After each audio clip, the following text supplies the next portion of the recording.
Victorians re-elect Daniel Andrews. The love story continues between terrified citizens and their Teflon-coated premier. Crypto giant FTX collapses into bankruptcy. Will this stop celebrities gambling with Sam Bankman-Fried? Midterm elections in the United States. What do they mean? Why do they matter? And how they affect you?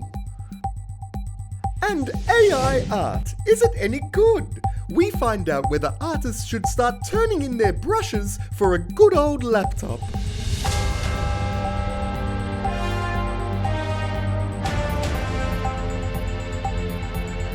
Pinning our hopes on just a 1 cent investment from the 8 billion people on our planet.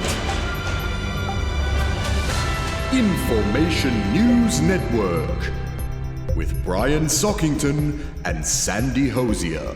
And stay with us for Joe Sockick Sports Wrap and the review of the ICC 2020 World Cup. And weather with our gorgeous meteorologist Jane Bunyan.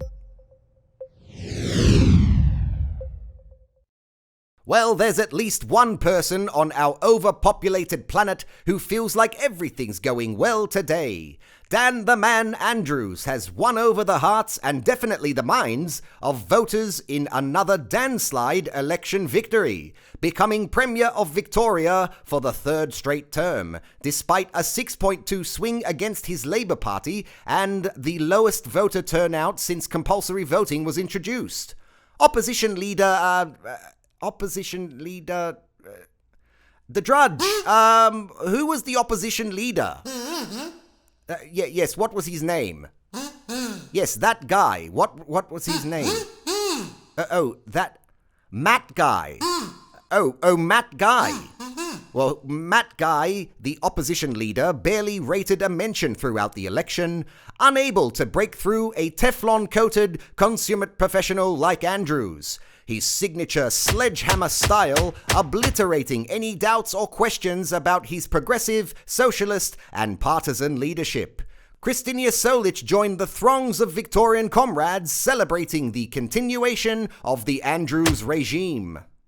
Old mate Dan has done it again, with a little help from his friends, including paid consultants, an army of social media followers, and marketing and advertising firms. Dan has maintained his stranglehold on power in Victoria, earning the support of an entire 36% of the state. But for Victorians who didn't stand with Dan, there's still a time to jump on board his train of progress, unless you're at Melbourne Airport, where trains continue to exist on paper only. The most progressive politician in Australia has progressed Melbourne to number 5 on the world's least affordable housing markets list, number 1 in accumulated debt in Australia, and number 1 in COVID deaths, despite also being number 1 in the world with our 262 days of lockdowns during the pandemic. But despite multiple integrity and corruption hearings, a failing health system, the worst public transport and emergency service wait times in the country, union disputes, teacher and police shortages, and the $5 billion blowout of Labor's Westgate Tunnel project, and a few little authoritarian tendencies, Dan continues to be championed as a hero by his fan base. Well, I used to call him chairman and dictator, but that got me kicked out of the tea room at work, and I got banned from YouTube and Twitter. It was just too devastating for my fans, you know. So now I stand with Dan too. It's just easier that way, and I make sure everyone I know does as well, or I lock them out of my life. The Calcettis always vote for Labour, don't we, Wayne? Yes. We think Dan is a very good boy, don't we, Wayne? Yes, he is. I can't believe the crazy people who didn't vote for him. How could you not vote for him? Well, the longest lockdown on the planet. He ruined the economy. What are you mumbling about, Wayne? And the curfews, and the vaccinated economy, and the job termination. We needed that, you know! Locking the refugees in the commission housing, using cheap security for quarantine hotels. Oh, that's because Dan had to do that! 768 people dying, the And we have to do what Inquiry he says, Commission, where he couldn't remember who made the decision to hire them, and then No. he'd make the police force shoot the people for protesting. Shut up, Wayne! Mabel and Dorothy Cankel have been voting for progressive socialist leaders for 8 long years and can't believe anyone could vote differently, especially after being kept safe and effective by Dan throughout the pandemic. I love that Dan doesn't have to waste time going out in public and attending things, you know, where people are. Oh, God, no. He doesn't run with the riffraff like us. He's too busy being a man of the modern world, Dot, using social medias to boost his presence and influence. Oh, what's a social medias? Oh, well, it's what Dan Andrews uses to get his message across to the people. Oh, well, why doesn't he just go on the radio and do interviews on the telly? Because he's progressive like we are now, Dot.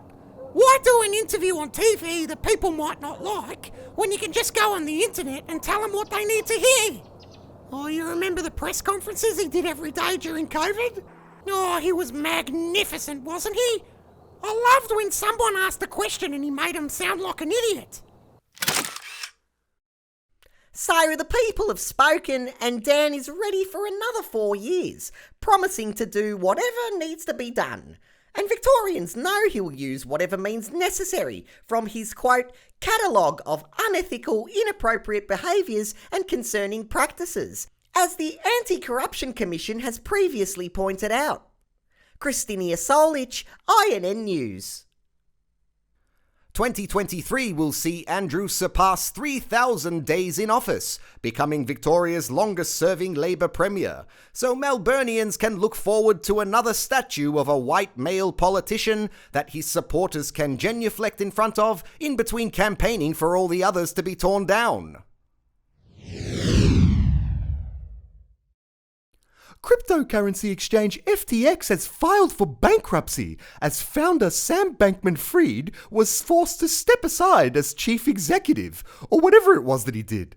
Millions of his investors were left scratching their heads, including money-making experts Tom Brady, Steph Curry, Naomi Osaka, and Shaquille O'Neal, sports people whose endorsement of Bankman-Fried helped propel the 30-year-old to the status of financial genius. Now they find themselves potentially complicit in one of the largest Ponzi schemes in recent memory. James Plushfoot reports on the rise and fall of the former MIT maths and physics student who dropped out of college to become a master of persuasion and video games. And CEO. Once compared to investment legend Warren Buffett, FTX founder and CEO Sam Bankman-Fried is now being compared with disgraced fraudster Bernie Madoff, having potentially robbed hundreds of thousands of people of their investments in what was the world's second largest cryptocurrency exchange. Today, Bankman-Fried watches on as his FTX empire and $15 billion fortune collapse, telling investors on Twitter he was, quote, shocked and sorry. Bankman-Fried was respected in formation by celebrities and Wall Street bankers for seemingly no particular reason. His laid-back style and self-admitted addiction to the video game League of Legends was written off as a quirk of a young, eccentric genius, failing to ring any alarm bells for investors even as he played the game during high-stakes online business meetings. Cody Bootliner invested over half his savings with Bankman-Fried, but never suspected there was anything to worry about. Well, I knew he was a League of Legends wizard because I'd played with him. All you'd hear is click, click, click. And I was thinking, wow, what a player. But when I started hearing the same noise in our investment meetings, I honestly thought, wow, what an investor. To be able to juggle multi-million-dollar transactions while in a multiplayer battle arena? I mean, he's not just a crypto king, he's an inspiration and a genius. And I'll keep investing my parents' money in whatever he does. 'Cause I'm a crypto guy, man, to the moon! Others weren't as buoyant about the collapse of FTX. INN's resident gopher The Drudge, one of thousands waiting to hear if he'll ever be able to access his money again.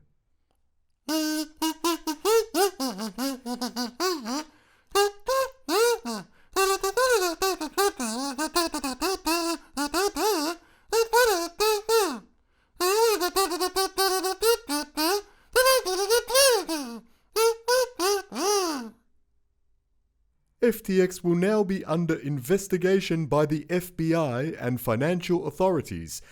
The answers may lie with Bankman-Fried's parents Joseph Bankman and Barbara Fried, both professors at Stanford University, and both confirmed to have accepted cash payments from FTX for legal advice and other involvement in the doomed platform. Good one, Mum and Dad. James Plushfoot, INN News. Thanks, James. It's estimated that FTX acquired up to $50 billion in assets and liabilities from around 100,000 creditors. Amazing that so many people were taken in. You weren't involved, were you, Brian? No, I don't know anything about crypto, but I don't mind checking out the stock market every now and then. Oh, God. Across to the United States of America now, where the highly anticipated midterm elections are taking place. Thousands of Australians will be nervously awaiting results on mainstream news networks, providing much-needed respite from local reporting on fires, floods, and state government overreach. But exactly what do these US midterms mean to you? Rupert Holsworthy explains. A nation holds its collective breath. Time stands still as Australians await the results of the American midterm elections of Congress members, governors, legislators, judges, and a third of American senators. Fueled by an onslaught of pre-packaged American news and a lack of substance in their homegrown politics, Australians are engaging with the more serious world of US politics in a way they've never quite been able to manage at home. Bye, David. It's a little Channel 9 tradition. 15 years of farewelling our politicians And off he goes. in style, or just down the gurgler. They were simply dead ducks. It's all about getting a kick out of election night. Around-the-clock exposure to the US midterms has equalled or surpassed coverage of Australia's own recent election, which featured zero debates between secondary parties I ain't spending any time on it. and focused on mishaps from the two major party candidates, such as these. The national unemployment rate. National unemployment rate at the moment is Take me to the April sun in Cuba. I think it's 5.4. Sorry, I'm not sure what it is. The higher stakes surrounding these US midterms are also compelling Australians to tune in. American Democrats declaring democracy itself would be at risk of ending should results indicate an alternative political opinion had been allowed to gain momentum. This is the most important election coming up because democracy is at stake. Nothing less than the future of democracy is at stake. Democracy is at stake this November. Democracy is at stake this November. Democracy is at stake. We all know democracy is at stake. There's something else at stake. Democracy, Joe. Democracy. Democracy itself. Good boy, Joe. Rhetoric like this resonates with perpetually anxious Australians desperate to stay in formation and avoid any questions or political opinions that don't validate the currently popular political ideology. White Republican suburban women are now going to vote Republican. Why? It's almost like roaches voting for Raid. Right-wing extremists already have a plan to literally steal the next presidential election. Which is why these US midterms are so important to many Australians, despite being 15,934 kilometres away from Canberra, where their Australian politicians work. Sometimes. Rupert Holsworthy, INN News. Join us after the break as Joe and Jane bring you the November sport and weather.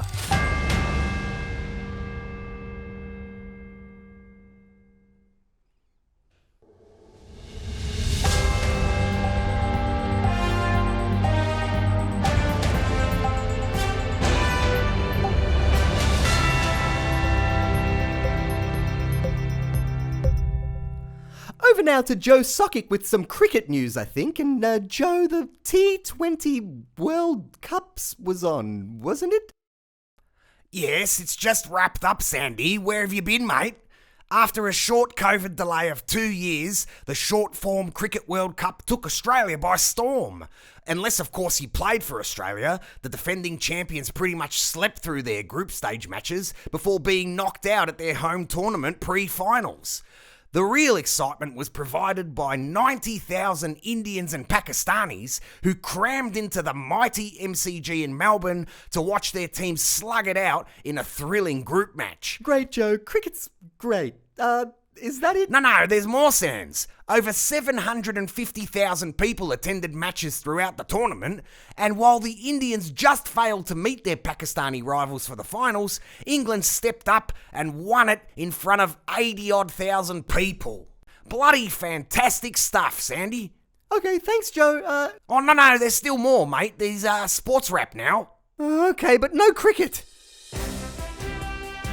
The World Series of American Baseball wrapped up with the Houston Astros beating the Philadelphia Phillies 4-2 in the best-of-7 series. Game 4 will be remembered for its no-hitter, the third in MLB postseason history, where the Phillies failed to get a hit for the entire game. Must have been thrilling stuff. The race that stops a nation took place in Melbourne, Gold Trip winning the famous 3,200 metre handicap by a length and a half, giving jockey and perennial big race bridesmaid Mark Zahra his first Melbourne Cup win. Get on the pastizzi, son! And the FIFA World Cup begins in Qatar. The Qataris pulling a fast one on spectators by banning the sale of beer on the eve of the first match. How are you supposed to get through a game of soccer without beer is anyone's guess. Thanks, Joe, and maybe less cricket next time, hey? And now to Jane Bunyan for the November weather update.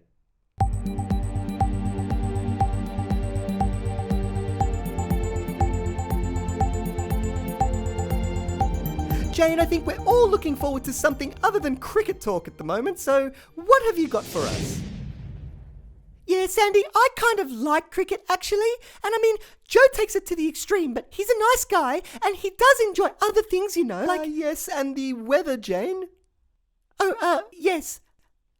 Yeah, the ongoing drought in the Sahara Desert continues to affect locals in the region, and our thoughts and prayers are with them at this time.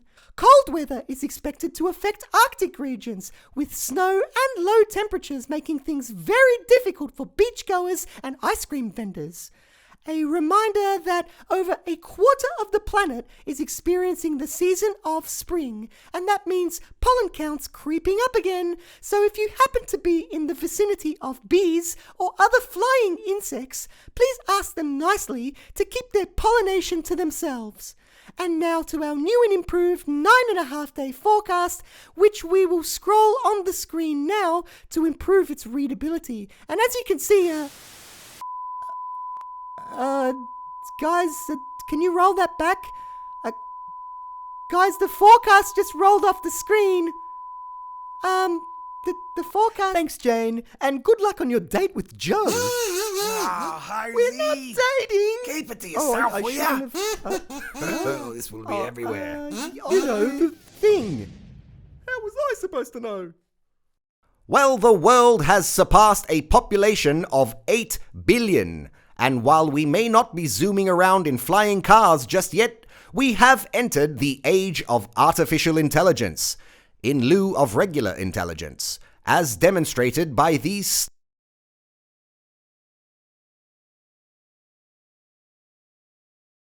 crowds are flocking back to art galleries again after years of decline due to uninteresting human-made modern art.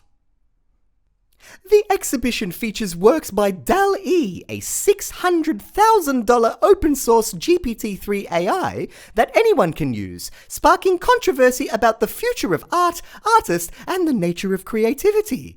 The AI is trained to generate images from text using a dataset of over 12 billion text-to-image pairs.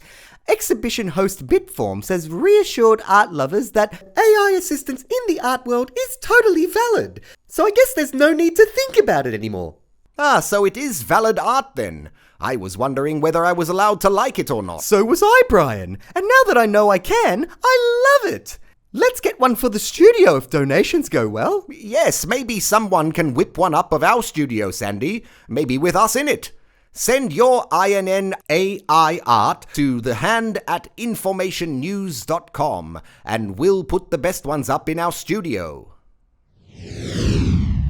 And speaking of contributions, remember to go to INNformationnews.com and donate a little value for value.